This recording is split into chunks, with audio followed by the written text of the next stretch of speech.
Hi friends, welcome back to my channel Amazing World of Archie. In this video I will be sharing a sneak peek of the book Robodog by David Walliams. Before I begin, please don't forget to hit the like button and subscribe to my channel Amazing World of Archie. Let's begin.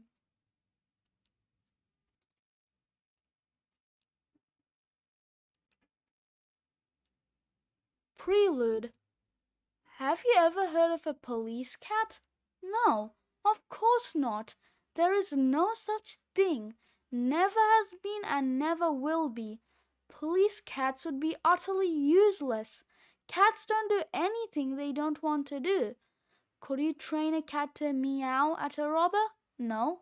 Could you train a cat to guard some jewels? Not likely. Could you train a cat to chase a criminal? Never. Could you train a cat to do anything? A big fat no. Cats are lazy, cats are selfish, cats are rude.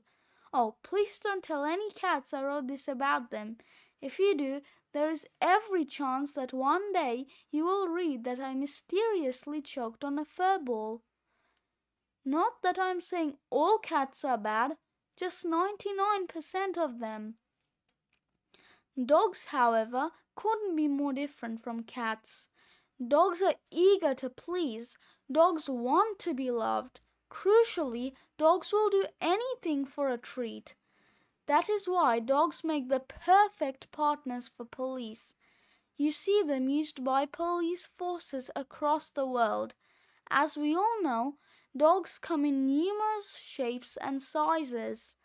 Tiny ones, huge ones, quiet ones, loud ones, weak ones, strong ones, bowed ones, furry ones, slow ones, fast ones. Now, different types of dogs are good at different jobs.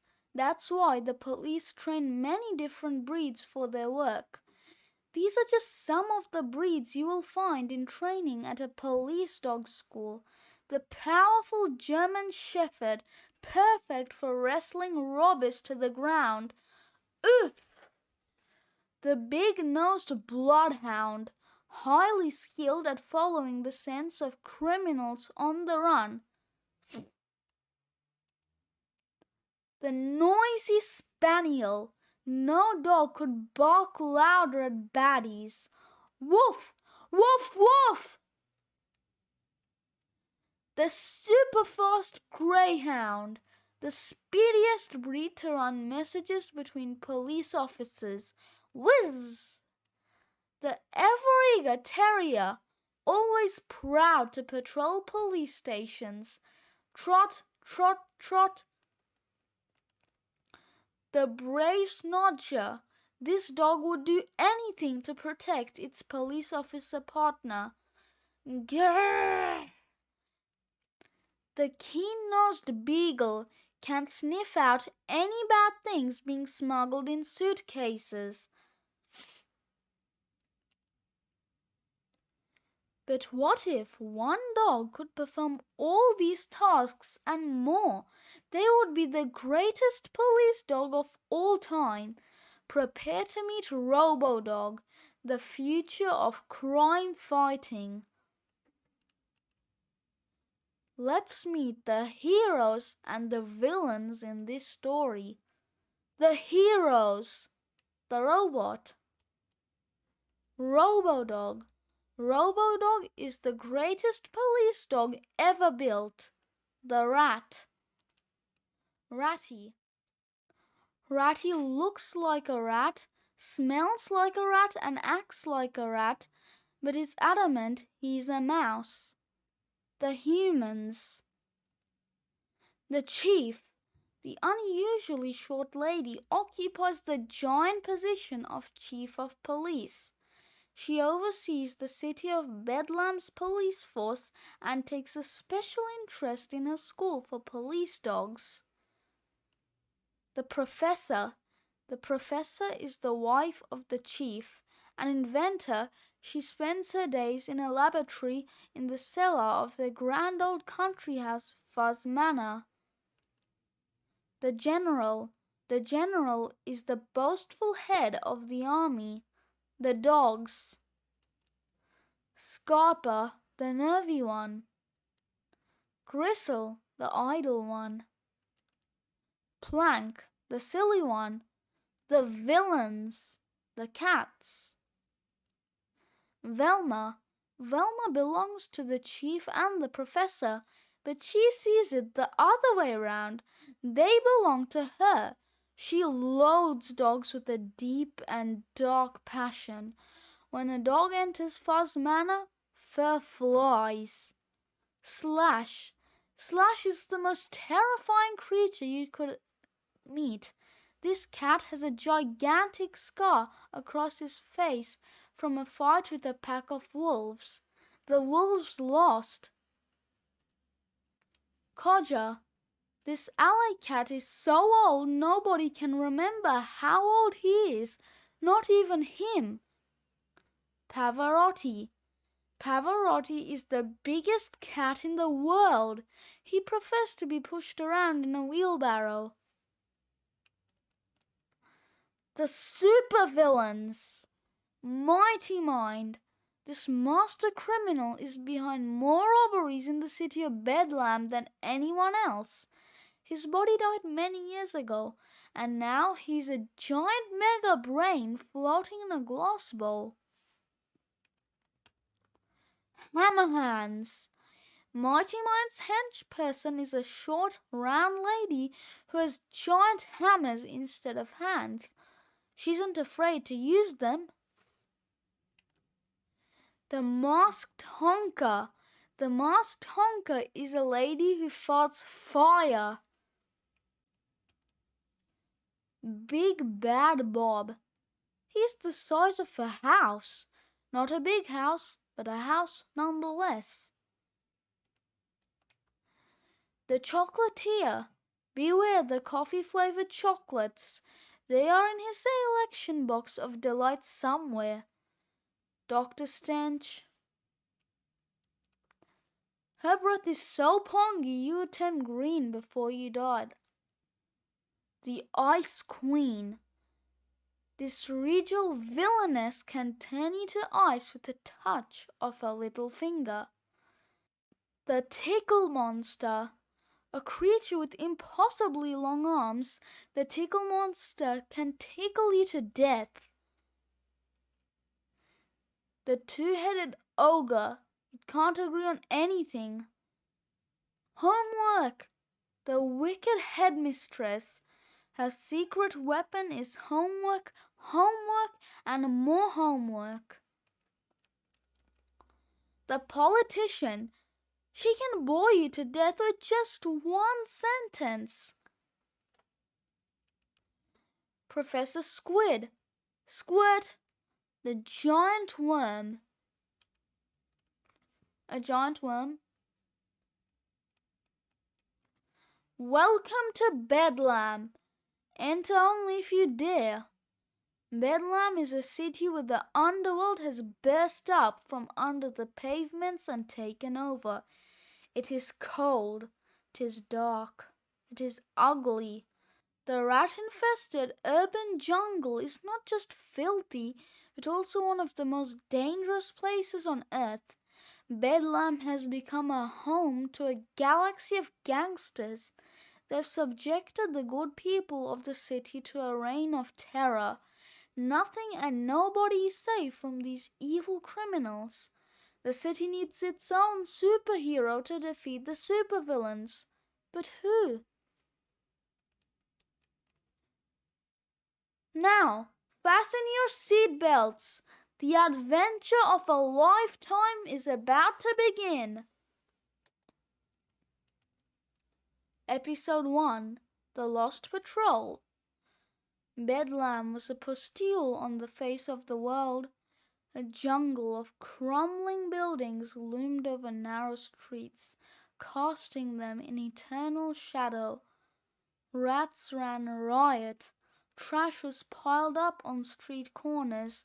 The river was a deep shade of brown, and a thick smog hung over the city like a bad smell.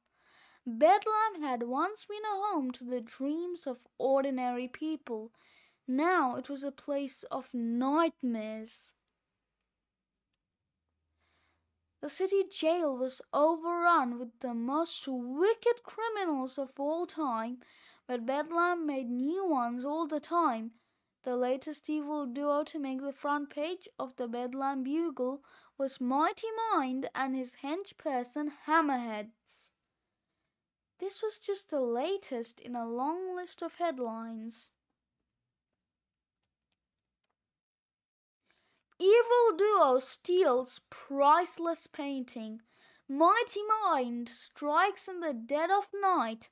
Train stopped by giant brain in a glass bowl. Hammerhands destroys every police car in Bedlam. Blackout across Bedlam as Hammerhands destroys power plant. Bank robbed by evil pair. Hamster held to ransom for $1 million. Bedlam crime wave. President vows to send in the army. Bedlam may have been a lawless place, but it was not without hope. The shortest person in the police force was also the most able. When she was a child, she would arrest the bullies in the playground. As soon as she left school, she joined the police force and since then had been on the front line in the fight against crime. The lady was older now and had finally been made Bedlam's chief of police. She was not simply a chief, even to a wife. He was an inventor she called Professor. One of the chief's big ideas was to open Bedlam's first police dog training school. She was sure dogs could prove to be a powerful weapon to prevent the city's criminals from taking over. To begin with, she had been proved right. Her army of police dogs, paired up with police officers, had brought some of Bedlam's supervillains to justice. Thanks to those brave dogs, the supervillains were now locked up in Bedlam City Jail. However, every week more and more of these supervillains emerged, and sometimes it felt as if the police were losing the battle. The chief found a deserted army training camp on the outskirts of the city and had it turned into a school for police dogs. The Lost Patrol was the nickname for the trio of dogs who lived in the shed. They were called that because they had been at the training school for years and years but had never passed. These dogs had to do all their training again and again because they were either too nervy, too lazy, or too silly. Let's meet them. Plank. The bloodhound was the silly one, and when I say silly, I mean super silly. She was so silly she'd forget she was a dog. Scarpa. Scarpa might have been a huge, powerful German shepherd, but he was the nervy one. The poor thing was frightened of a flea. Gristle. A beagle. The littlest one was also the idlest. Gristle would sleep all day if you let him. All three members of the Lost Patrol were responsible for some of the world's worst dog disasters. There was the time Scarpa was hiding under a chair and accidentally tickled the bottom of the chief of police with his tail. Ha ha ha! Or the time Gristle stole a police motorcycle so he wouldn't have to take part in the cross-country run. Vroom! Or who can forget the time Plank thought the visiting president was a robber and wrestled him to the ground in front of the entire school? The terrible trio had now been living at the police dog school for longer than any of them could remember, especially Plank. Plank could barely remember her own name. However, the chief had high hopes that this year the three might just scrape through and finally be out there patrolling the streets of Bedlam, fighting crime, catching the baddies, being awarded big shiny medals for their bravery. How wrong she would be. Episode 2: Dog Disasters. Our adventure begins on the morning of the passing out parade. This was the big day when, after completing their training, the recruits finally found out whether they'd graduated to be working police dogs. It was a foggy morning, cold, damp and dark like most mornings in Bedlam. However, all the dogs had been groomed to perfection, fur trimmed, claws polished, teeth cleaned, paws wiped, bottoms brushed. Even the lost patrol looked presentable. Scarpa had had a bath. Gristle had licked one of his paws, and Plank had fallen into the lake. So, after getting lost on the way to the parade ground not once, not twice, not thrice, but this is going to take too long, but 7 times, the Lost Patrol finally took their places alongside the other dogs for the passing out parade. Now that we are all here, began the chief pointedly, glaring at the 3 late arrivals, we can finally begin. The peak of the lady's cap was just visible over the lectern. The chief may have been short, but she was fierce and always commanded attention. Cap, eyes that don't miss a thing, short, neat hair, determined look, tassels, leather gloves, row of medals for bravery, spotless uniform, black tights, highly polished shoes. As you know, the city of Bedlam is home to some of the dastardliest criminals the world has ever known. Just last night, the city's museum was emptied of all its treasures. The chief held up a copy of the Bedlam Bugle. The headline read, "Museum robbed of everything." "I'm sure we locked the door," says museum director. There was a collective gasp from all the dogs. Bedlam needs dogs like you to be on the front line of policing like never before. Well done. You've all worked extremely hard in your training over the past year and are about to finally become police dogs, said the chief. The dogs all barked their approval. Woof! Woof! Woof! This is not just a proud day for me. It is a proud day for all of you. This is the greatest day of any dog's life.